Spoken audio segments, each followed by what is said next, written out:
ఒక రకమైన మరి లేని వాతావరణాన్ని కృత్రిమమైన ఒక అనుకూలతను సానుకూలతను సృష్టించుకొని పోయినారో దాన్ని కూడా తప్పకుండా మరి ప్రజల దగ్గరికి తీసుకొని పోవాలి. కాబట్టి ఇది అందరికీ కూడా కార్యకర్తలకి ఇది ఇంటింటికి చేరే విధంగా ఈ పుస్తకాన్ని కూడా తీసుకొని పోతాం.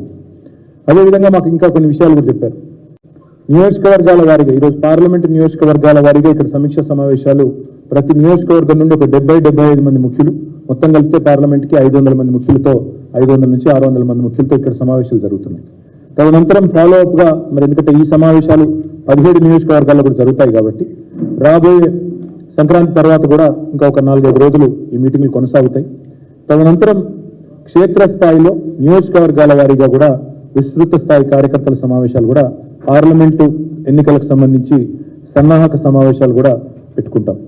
దాంతోపాటు అక్కడక్కడ కాంగ్రెస్ పార్టీ ఇవాళ కొత్త ఆగడాలకు పాల్పడుతూ ఉంది. తుంగతుర్తిలో మా నాయకుల మీద ఇప్పుడు 2 సార్లు దాడులు జరిగినాయి. జగదీశ్వర్ రెడ్డి గారు మాజీ మంత్రి గారు, అదేవిధంగా అక్కడ మాజీ ఎమ్మెల్యే కిషోర్ గారు సూర్యాపేట హాస్పిటల్ కూడా ఇవాళ పోయినారు. అక్కడ మా నాయకుడు మహేష్ మీద జరిగిన దాడిని ఖండించి అక్కడ వారికి ధైర్యం చెప్పి వారికి అండగా నిలబడ్డారు. కానీ రాబోయే రోజుల్లో నిర్ణయం తీసుకున్నాం, తప్పకుండా పార్టీ రాష్ట్ర నాయకత్వం కూడా ఎక్కడ ఇట్లాంటి కార్యక్రమం జరిగినా అందరం కూడా అక్కడికి వెళ్తాం. అందరం కూడా మా కార్యకర్తలకి ధైర్యం చెప్పే విధంగా, అదేవిధంగా అవతల వాళ్ళు చేసే దుర్మార్గాలను ప్రజల్లో ఎండగట్టే విధంగా ప్రజాస్వామికంగానే తప్పకుండా ఎదుర్కొంటామని చెప్పి కూడా నేను మీకు విజ్ఞప్తి చేస్తా ఉన్నా.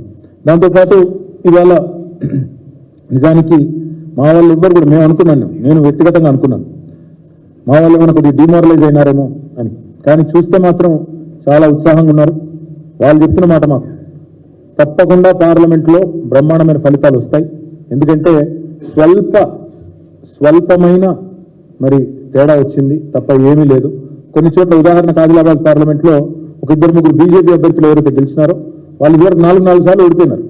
వాళ్ళ మీద ఆ సానుభూతి కూడా కొంత పనిచేసినట్టుంది.